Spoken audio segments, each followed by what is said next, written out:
Every market economy produces millions of prices every day. The price of wheat, of labor, of copper, of a square meter of office space in Zurich. Each one carries information about scarcity, about demand, about the relative urgency of competing uses for limited resources. Together, they form what Hayek called the price system, a vast, decentralized network that coordinates the decisions of billions of people, with no central authority directing any of it. Among all these prices, one stands apart, not because it is the largest or the most visible, but because it underlies every other price in the system. It is the price from which every investment decision, every savings decision, every valuation, and every government budget ultimately derives its logic. That price is the interest rate. The interest rate is the price of time.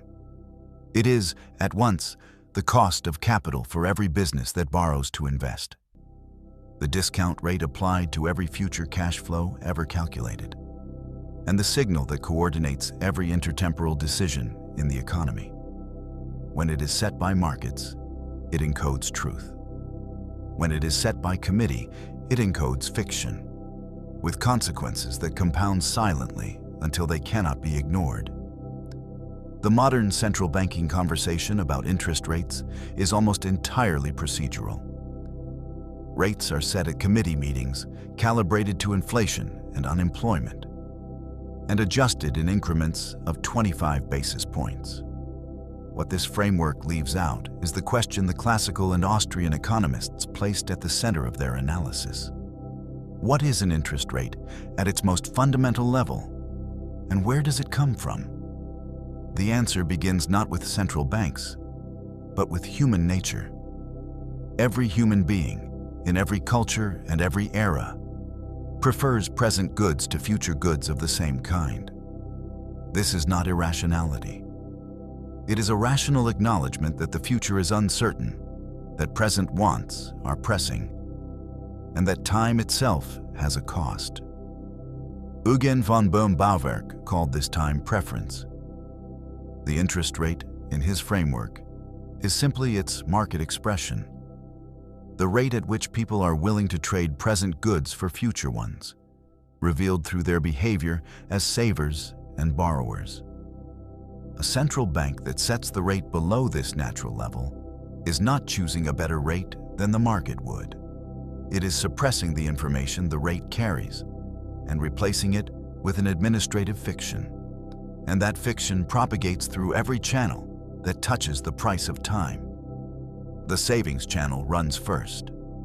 When the risk-free rate is suppressed towards zero, the incentive to save collapses, and savers are pushed up the risk curve, forced into riskier and riskier assets simply to earn a return. That forced migration builds fragility throughout the financial system. The government debt channel is the most politically sensitive. Every percentage point on the rate raises the cost of servicing the national debt. A government with $35 trillion of debt faces an extra $350 billion in interest for every 1% of average rate. This creates a permanent temptation, entirely separate from any formal mandate. To keep rates low, simply to keep the government's own finances manageable. But the most powerful channel is the one that inflates the price of the three great stores of wealth: real estate, bonds, and equities. Start with real estate. Almost all of it is bought with borrowed money. When a 30-year mortgage rate falls from 6% to 3%, the monthly payment on a given loan roughly halves. The same household income that could service $500,000 now services a full million. Purchasing power has doubled, not because anyone earns more, but because borrowing is cheaper.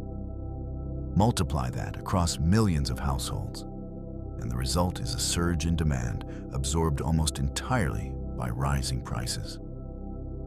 Bonds rise by simple arithmetic. A bond's price is nothing more than its future cash flows discounted at the prevailing rate. So when the rate falls, those fixed payments are suddenly worth more, and the price climbs. The effect compounds with maturity. A 30-year Treasury gains roughly 20% for every 1 percentage point that rates fall.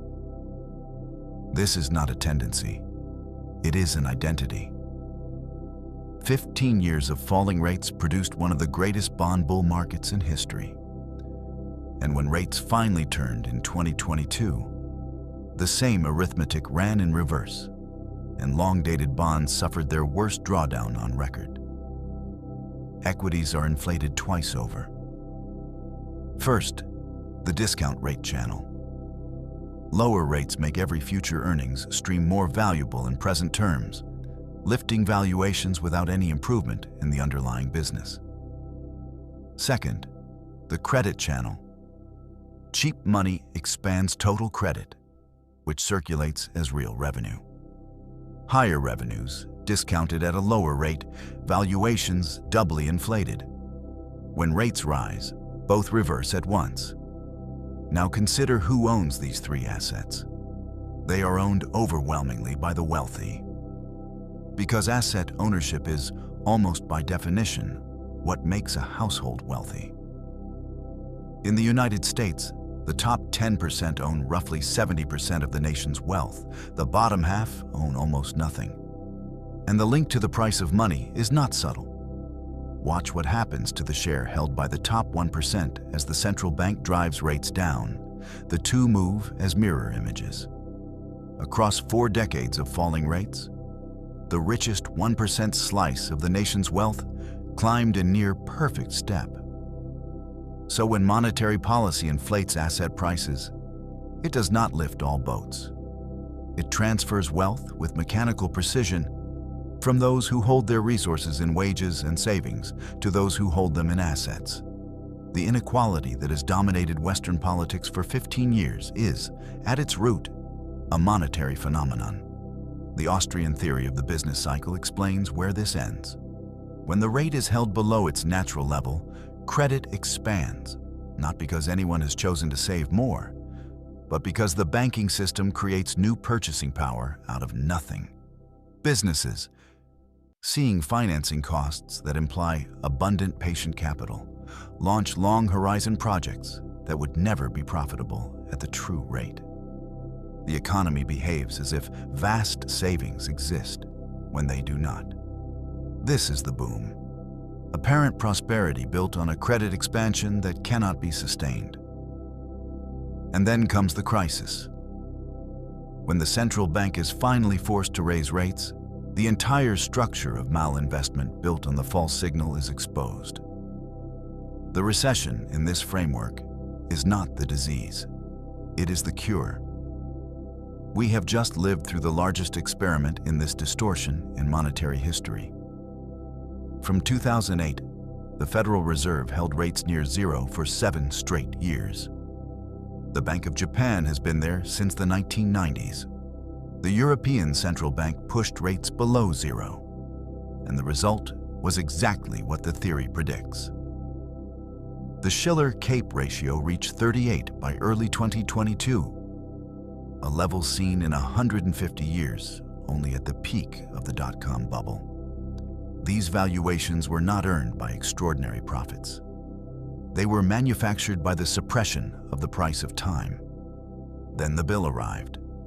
The inflation of 2021 to 2023 was not, as central banks first claimed, a transitory supply-side accident. It was the delayed cost of 15 years of credit expansion, finally reaching consumer prices. And the response, raising rates from 0.25% to 5.5% in under 18 months, was the fastest hiking cycle in 40 years. The assets and businesses built on the assumption of permanent zero rates faced a brutal recalibration. Silicon Valley Bank collapsed when its long-duration bonds, bought at near zero yields, cratered as rates rose. Commercial real estate repriced. Venture portfolios, valued only at a zero discount rate, entered years of write-downs. Some of the damage will not reverse, even now that rates have normalized. Pensions made promises against returns that zero rates made mathematically impossible. And the government faces a debt service burden that now constrains every other choice. The United States today spends more on interest on its national debt than on its entire defense budget. The pressure that creates to suppress rates again, to inflate the obligations away, will shape the next generation of policy as powerfully as the suppression shaped the last. This is the lesson. The interest rate is not a technical lever with narrow financial effects. It is the price that governs all prices, the signal beneath every investment, every valuation, and every budget in the economy. It cannot be set honestly by committee. Every departure from its genuine market discovery transfers wealth upward, allocates capital badly, and defers a reckoning that always, eventually, arrives. This is Game of Francs. The full article, with the charts, the data, and the methodology, is at gameoffrancs.com. Subscribe for the next one.